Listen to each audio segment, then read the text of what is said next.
Okay, it appears we're racing without an outer shell, which would be also a DQ. just throwing that out there.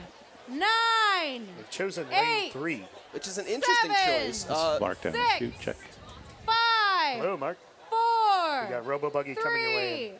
3, 2, Who knows? 1. It tried to kill me a couple years ago. Let's see if it still is aware of my presence. And they're off. And this is a little typical of autonomous vehicles is they tend to turn left at the starting line, but this is much better than it has been in the past. It has to do with being able to locate the GPS and knowing where it is, but Robobuggy has, we've seen it crash into the curb almost immediately, and here, even though they're not technically in lane 3 anymore, it's still rolling. They haven't hit anything yet, which is Okay, impressive. looks like the Hill 2 pusher's pushing. Okay. Yeah, we have the 1-2 transition, and we're going to get a Robobuggy member. The Hill 1 pusher is on his way to the booth now as Robobuggy makes the turn in downhill 2.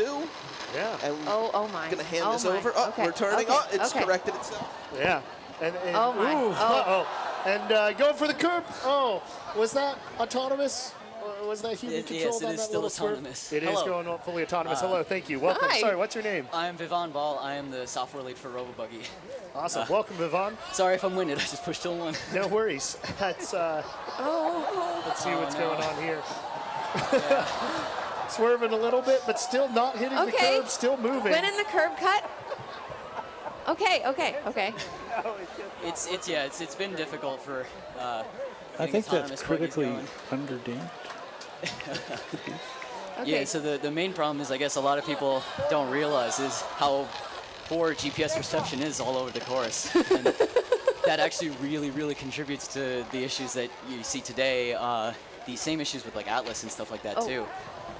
Oh, that's interesting. So it also just has trouble getting the signal or locating Yeah, itself. exactly. Because just because of the hills, the trees, it's actually like really difficult. And that's why we decided to go with remote control yesterday. It's because of all the clouds and stuff.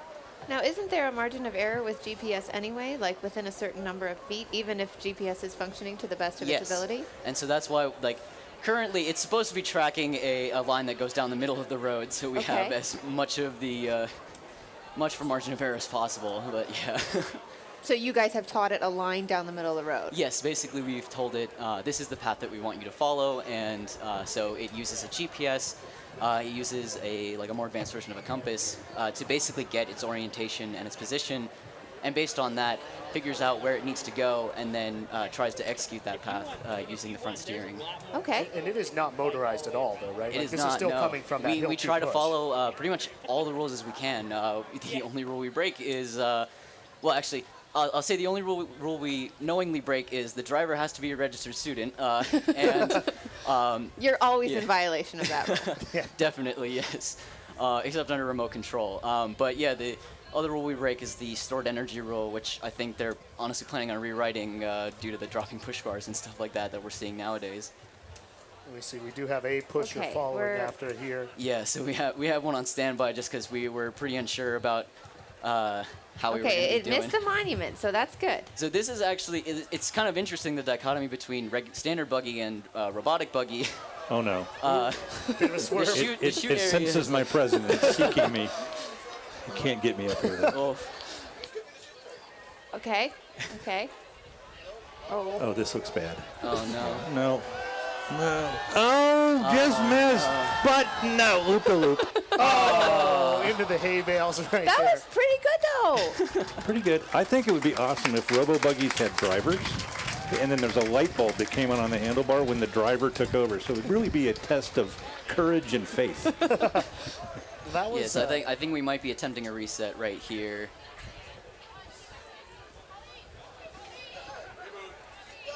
and Yes, I believe that, they're yeah. keeping on. That's Robobuggy. a great thing. That's going to be a big It's hill very 3. nice.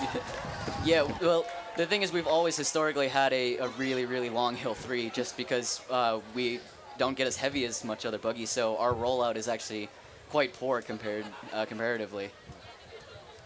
Rounding the corner here into hill 3. This guy's going to get his workout today. Oh, he's got somebody to 2.5. take over for him. Yeah, so there's actually like a decent amount of trouble spots on the course that we have. So usually like right around the stop sign is definitely one. Hill 2 has been an infamous area of just GPS issues and just general problems. We're actually going to be coming up around Hunt Library. That is the last trouble spot. Right Now, before this the is just finish in line. terms of GPS signal. Yes, mostly in terms of GPS. Yeah, the system is relatively untested. Taking a little bit I off have there. a GPS-related question. Have you guys considered using one of those dual station GPS systems where you have a ground station and a second one on the We on the did car? we did investigate that. Yeah.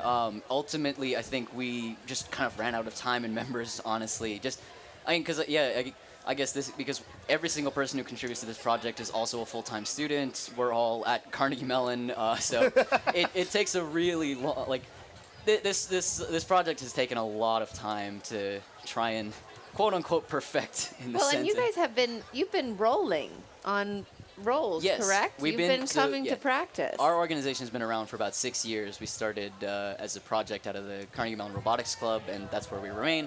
And yeah, so I've been around for 5 of those years actually, and it's been a really awesome experience. I gotta say, like just kind of thinking about Buggy in a new sense.